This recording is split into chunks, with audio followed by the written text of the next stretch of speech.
I set up Weekends for Warriors because I've lost my interest in supporting veteran needs on a national level, and I really want to focus on doing that on a local level.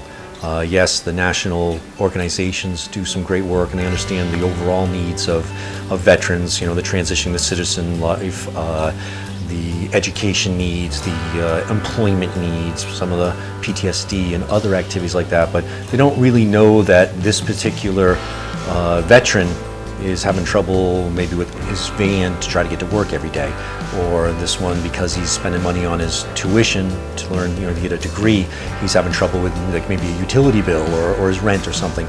So there are some local non-for-profits that I've discovered just recently right here in Dutchess and throughout the Mid-Hudson Valley that really cater to individual veterans, and that's kind of really what made me think of why not figure out a way to promote veteran awareness and needs and raise some money that can go to support vets locally.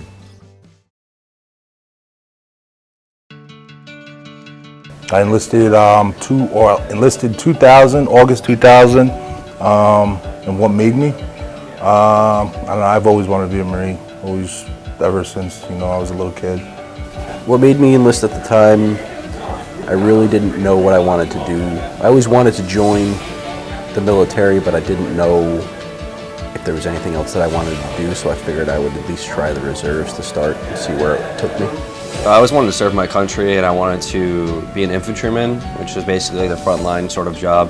So the Army and the Marines offered that, and the Army guaranteed that I would get an infantry slot, whereas the Marines, you don't get a guaranteed slot. So the Army said, if you join the Army, you'll definitely become an infantryman. Father had served, my grandfather, uncles, so I kind of felt obligated in a little bit of a way to join, and also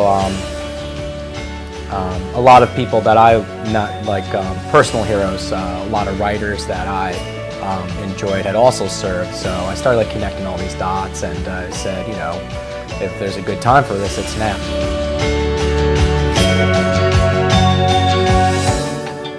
So two things, hobbies that I'm passionate about are fly fishing and sporting clays, and luckily Dutchess has got a lot of great preserves and places here that are catered to fly fishing and sporting clays, and so we reached out to Orvis at Sandanoma and of course 10 Mile River Preserve, and they were amazing and instantly said, yeah, we'll partner with you, we'll provide a fly fishing experience for these veterans.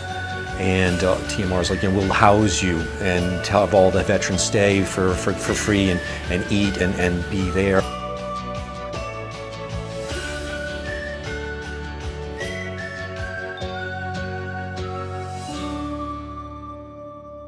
The first day of basic was, I kind of try to remember it, but it's such a whirlwind that shit, I honestly can't remember. You have regular boot camp and then you have infantry boot camp, so it's just infantrymen in ours, and they kicked the crap out of us all day long for the first day of real boot camp. It was horrible, and I remember when they finally let us go to bed. It must have been like 1 or 2 o'clock in the morning at earliest, and we laid down, and maybe no more than 15 minutes later this drill sergeant comes in with a steel garbage can and starts slamming it on the ground like 15 minutes later, and everybody, he's like, get up, he's screaming, everybody jumps up. And I remember pausing for a second, and I just thought to myself, what did I do? You know, why did I do this? Very shit, man. At boot camp, you get off the bus, and the drill instructor comes up on the bus, and the first thing, he's like, get off my bus now, screaming at you. And thank God I went with one of my friends from high school, so I helped out. You know, I still remember we both looked at each other and just were like, yeah, here we go. I was nervous. I didn't know what to expect. I was 18. I had no idea what was ahead of me or where my career would go or anything like that. I mean, it straightened me out a little bit. You know, it kind of taught me some discipline, respect, which is a big thing. And it kind of gave me a good footing as to where I wanted to go with the rest of my life.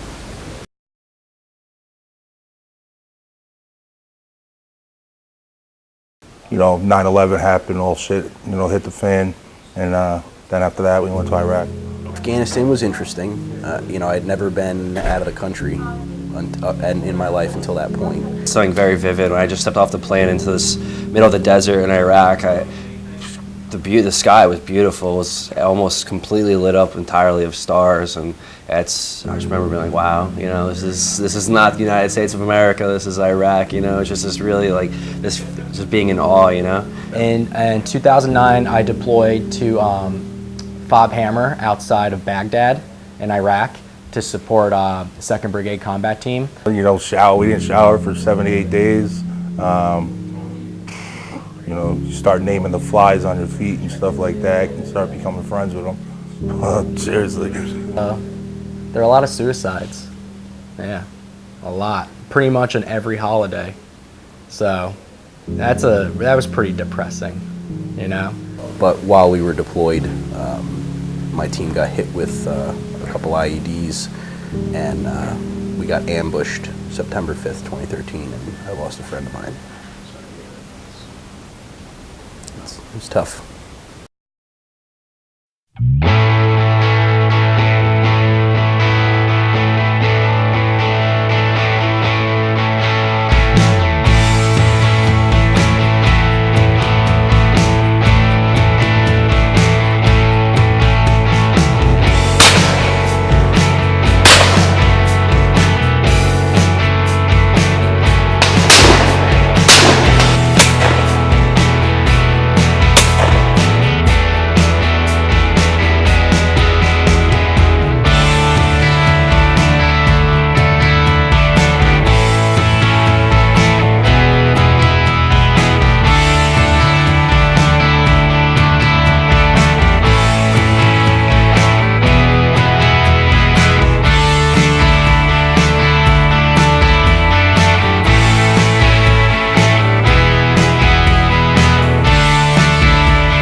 It's been an amazing experience.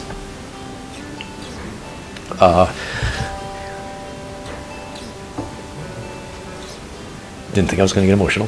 To be part of this has been a great personal experience for me, and very rewarding to be surrounded by these amazing people. You know, Eric Haight came and kind of threw it on me at a table, you know, at a lunch, and I was like, all for it, man. It's pretty cool, especially like, you know, just coming together, and it's all the local vets too, which means, you know, and all the donations and stuff is going to local veterans also. I don't look for any recognition, but it's nice to see an organization putting something together for, you know, a group of individuals who put everything on the line to, you know, protect our country and our freedoms and our way of life. It's a really cool thing for local vets just to get together, especially all of us are combat veterans, and that's it's a rare breed. This experience is, I can't believe just like the outpour of support and help, and just like, you know, people giving back to the vets, and I think that's really cool, and I just want to do as much as I can to help out other men and women that have served, you know. My name is Matthew Kemlage. My name is Adam Roche. My name is TJ Spiak. My name is Marc Coviello. My name is Jim Coughlin, Dutchess County Patrol.